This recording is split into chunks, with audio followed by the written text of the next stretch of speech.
po. Sir, ano pong pangalan nyo? Paul Dizon.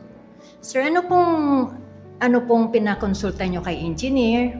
Yung pong trigeminal neuralgia. Opo. Ilang years na po yan, sir? Going 3 years na po.